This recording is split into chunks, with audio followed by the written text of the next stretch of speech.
masalah mengingat nikmat Allah Subhanahu wa taala perkara yang besar.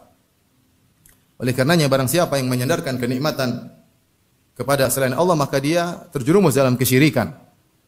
Seperti perkataan sebagian orang misalnya ketika dia mau dirampok lalu datang polisi menyelamatkannya, dia mengatakan kalau bukan karena polisi tentu saya sudah dirampok. Ini syirik. Syirik kecil memang ya, tapi syirik. Dinamakan syirik ya dosa besar meskipun disebut syirik kecil. Kenapa dia menisbahkan kenikmatan kepada selain Allah? Yang mendatangkan polisi menolong dia Allah Subhanahu wa taala. Sama ketika seorang misalnya ke dokter kemudian dia sembuh, dia mengatakan kalau bukan karena dokter tersebut mungkin saya sudah meninggal. Kalau bukan karena perusahaan tersebut mungkin saya sudah miskin dan kelaparan. Dia sandarkan nikmat kepada selain Allah Subhanahu wa taala. Ini adalah syirik kecil yang Allah sebutkan dalam Al-Qur'an, ya'rifuna nikmatallahi tsumma yunkirunaha.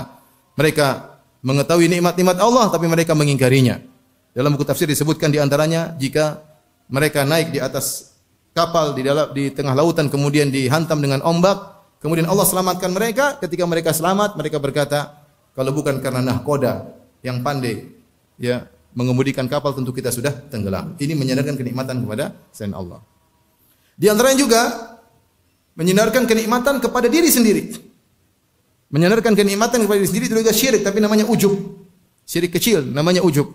Seperti kata Qarun, ketika dia kaya raya, dia berkata, innama utituhu ala ilmin indi. Sungguhnya aku ini kaya, ya, karena aku punya ilmu. Sehingga saya bisa tahu bagaimana cara mencari harta, sehingga saya menjadi kaya. Dan betapa banyak orang seperti ini. Oh, karena saya begini, dia ujub dengan dirinya. Dia lupa bahwa semuanya itu adalah nikmat dari Allah Subhanahu wa taala. Ini sebab-sebab orang lupa dengan nikmat Allah Subhanahu wa taala. Sandarkan kepada manusia, sandarkan kepada makhluk, bahkan lebih bejat dia sandarkan kepada dirinya sendiri. Dia lupa bahwasanya nikmat semua dari Allah Subhanahu wa taala.